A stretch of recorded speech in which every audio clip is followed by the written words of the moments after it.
Welcome back to the channel, everyone. Charlie Bravo here. So today, there are a lot of things we could talk about, a lot of things happening in the news. We're going to just kind of touch on them a little bit, and then we're going to actually talk about some feel-good stuff, because you know what?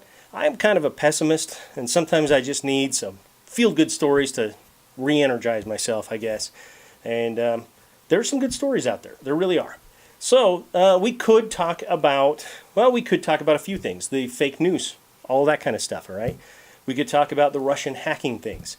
Now, I do have to say, I don't believe that it really affected the election, because you got to remember the things that happened. The Russians did not make Hillary use an unprotected server. They didn't make Hillary have a completely wooden and being out of touch with the common American. They didn't make her do that. So I kind of, yes, we need to get to the bottom of it. No, it is not a good thing if Russians are hacking anybody in the United States, okay? Definitely think it needs to be investigated. However, I don't think that's why Hillary lost the election. Now, there are people who are going to say that because they have to have an excuse. They feel like they just have to have some reason why it happened, something that they can blame. But you know what? Why don't you blame Hillary? That's all I got to say. So anyway, we're not going to talk about that, right? We're going to talk about something else. We could talk about the liberal Hollywood elite trying to steal the Electoral College election, trying to influence that and change the outcome. Republican members of the Electoral College, this message is for you.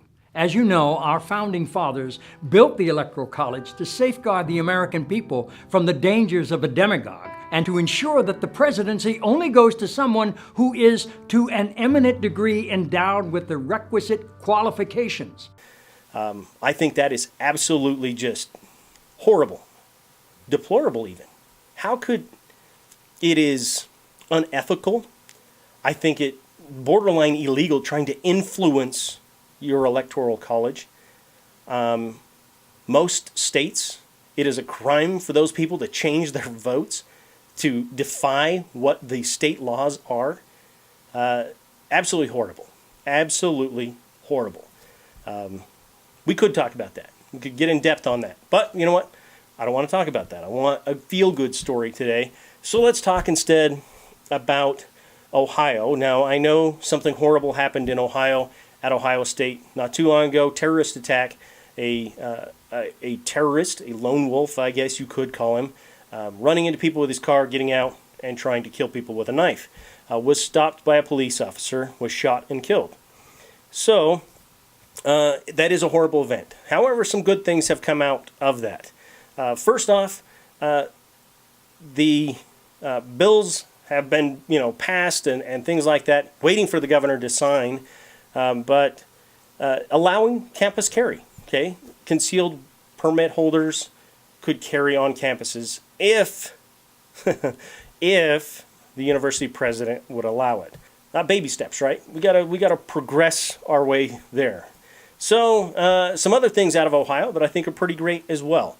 So there is a bill that is being put forward to allow a active duty military in the state of Ohio to carry concealed without a permit.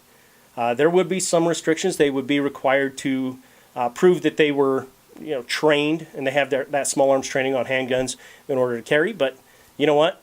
I think that's fantastic. It's a big step forward. I live in a state that has constitutional carry, and that's allowed. As long as you're a resident, I think that's the ideal. But you know what? Again, baby steps. We're gonna get there eventually. I think. I hope. I really do. Part of that same bill in Ohio would allow employees to keep a firearm in their car, locked in their car, in a parking lot of their employer. Okay. Right now, employers can say absolutely no firearms on the premises, and that includes in the employees' vehicles. This bill, if it passes, would allow employees to carry, all the way up to that point, keep a firearm locked in their vehicle. So, definitely progressing in the right way. I think these are some good things. These are good. It's showing how our country is moving, okay? We're seeing a record year of sales of firearms, absolutely just blowing away previous records, which was last year, by the way. So far, okay, December isn't even over. Just up through November, we were already 300,000 background checks more than last year. And, you know, background checks, people can say all the time, well, that doesn't mean that they bought the firearm. Well, you're right. They can do a background check and not purchase a firearm. Most people aren't doing that, okay? Most people, if anything, are adding a couple of firearms on there, okay?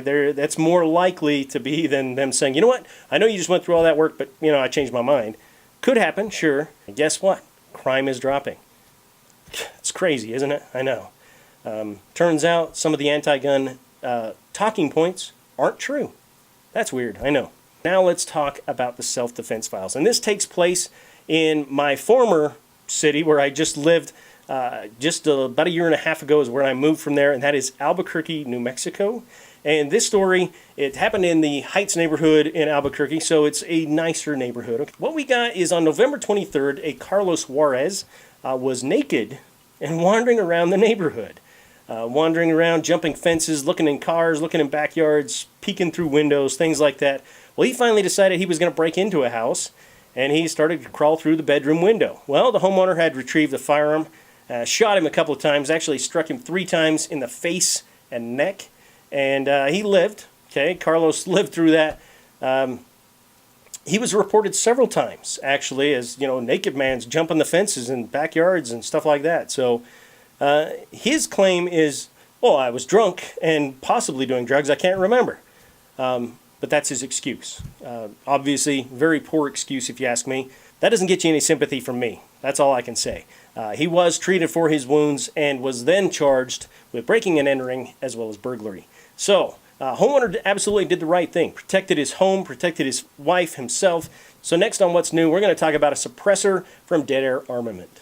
So this is the Ghost M from Dead Air Armament, and you know, I know most suppressors can be used for multiple calibers. You can buy a larger one and use it for smaller calibers. I do know that.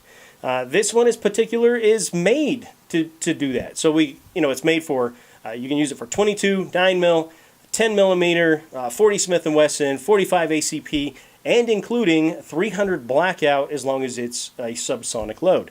So, what it's got, it actually has an addition on it. I've seen a couple of other suppressors like that as well, where you have a section you can screw on. You can basically add to the length of your suppressor.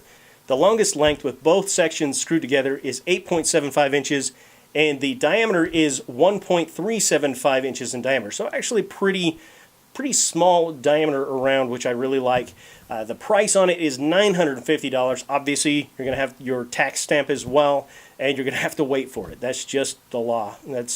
It stinks, I know, but you know what? That's what you got to do if you want a cool suppressor like this. The weight on it is 12 ounces, so actually pretty lightweight. It is also user-friendly as far as user maintenance goes, and it has a lifetime warranty.